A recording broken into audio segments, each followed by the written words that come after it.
होली की आत्मा। बचपन से शहर में रहने वाला मनोज इस साल होली की छुट्टियों में अपने गांव दुर्गापुर वापस आता है, जहां उसे देख पूरा गांव खुशी से झूम उठता है। जब गया था तब इतना सा था और अब देखो कितना बड़ा हो गया है। हाँ सरपंच जी, जब मैं गया था तब आप भी बहुत जवान थे और अब देखो कितने बूढ़े हो गए हैं आप। चलो चलो बढ़िया है। बच्चा घर वापस आ गया। इसी खुशी में आज रात पार्टी होगी। क्या बात है, गांव में भी पार्टियां होने लगी। वैसे अगर पार्टी की बात है तो आज क्यों सीधा होली पार्टी करते हैं। होली पार्टी की बात सुन चहल पहल में अचानक सन्नाटा छा जाता है, जिसे देख मनोज को कुछ अजीब लगता है, लेकिन तभी सरपंच बात पलट देता है। अब बहुत देर हो गई, चलो सब अपने घर चलो, पार्टी के बारे में कल सोचेंगे।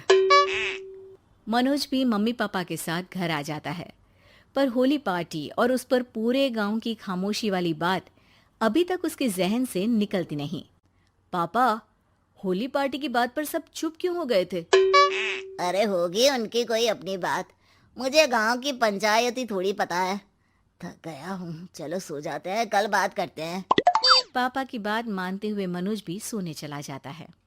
आज तो छुपा लिया, लेकिन हफ्ते बाद जब होली का दिन आएगा तब इसे कैसे रोकोगे?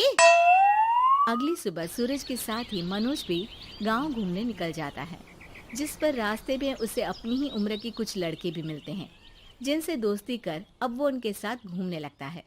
इसी तरह कुछ दिन बीत जाते हैं और होली नजदीक आने लगती है। दोस्तों, होली में 4 दिन ही बचे हैं, पर गांव में उसकी कोई तैयारियां क्यों नहीं दिख रही?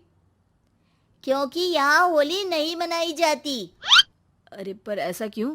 वो राजा भूषण। अरे तुम 4 दिन के लिए आए हो, क्या इतना सोच रहे हो? चलो कुछ खाने चलते हैं। इसी के साथ एक बार फिर होली की बात को टलते हुए देख मनोज को शक होने लगता है।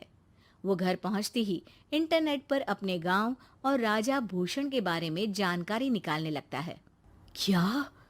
मुझे आज तक ये नहीं पता था। ऐसा कैसे? किसी ने मुझे कुछ बताया क्यों नहीं?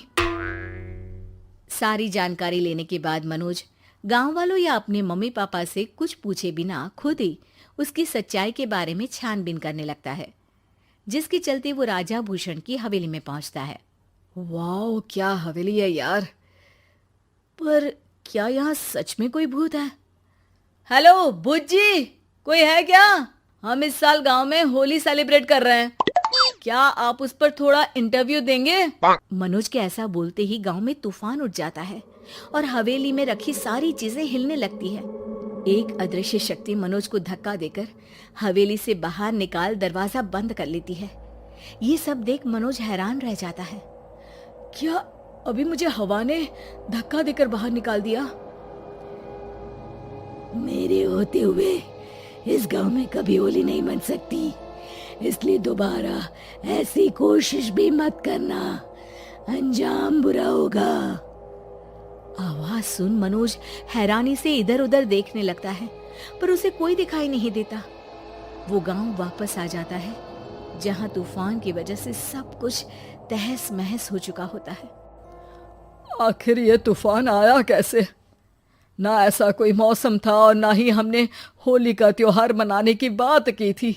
सरपंच की बात पर कोई रिएक्शन दिए बिना मनोज चुपचाप अपने घर चला जाता है। इस तरह देखते ही देखते होली का दिन भी आ जाता है और मनोज रंग लेकर गांव में निकल जाता है, लेकिन गांव पूरी तरह खाली होता है। अरे त्योहार का दिन है, धूमधाम की जगह मातम क्यों मनाया हुआ है? मनोज की आवाज सुन सब अपने घर की खिड़कियां खोल के घर के अंदर से ही उसे वापस जाने के लिए कहने लगते हैं, पर वो किसी की नहीं सुनता। तुझे पहले भी समझाया था, अगर होली खेलने की कोशिश भी की तो अच्छा नहीं होगा। अरे बात मान लो बेटा, तुम्हें सच नहीं पता। मुझे सब पता है। सालों पहले इस राजा ने एक अंधविश्वास फैलाया और आप लोग आज तक उसे मानते आ रहे हो। अरे बेटा, जब तुम पैदा भी नहीं हुए थे उससे भी बहुत पहले से इस गांव पर होली का श्राप है। अगर गांव में होली का त्योहार मनाया जाता है तो प्रलय आना पक्की बात होती है। राजा भूषण इस सब में नहीं मानते थे और त्योहार मनाने लगे, जिसके चलते होली वाले ही दिन पहले उनके बेटे की और फिर उनकी मृत्यु हो गई। तभी से गांव की रक्षा के लिए उनकी आत्मा उस हवेली में रह रही है। सबकी बातें सुन मनोज उलझन में पड़ जाता है।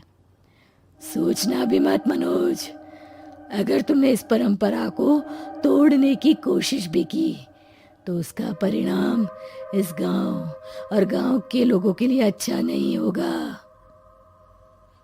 मुझे भी यकीन नहीं हो रहा कि आप लोग एक बेतुकी बात को मानकर सालों से रंगों के त्योहार को मातम की तरह मनाते आ रहे हो। मनोज किसी की कोई बात ना मानते हुए पूरे गांव में रंग बिखेर देता है, जिसके तुरंत बाद वहां तूफान के साथ बिजलियां गरजने लगती है। अचानक मौसम में ऐसा बदलाव देख जहां मनोज कंफ्यूजन में आ जाता है, वहीं गांव वाले डर से सहम जाते हैं।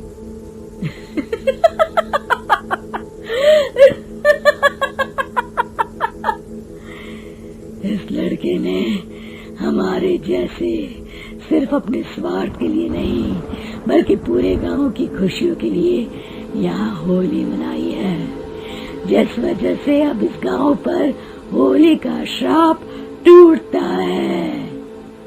ऐसा बोलकर राजा का भूत वहां से गायब हो जाता है, जिसके बाद गांव के लोग धूमधाम से होली मनाते हैं।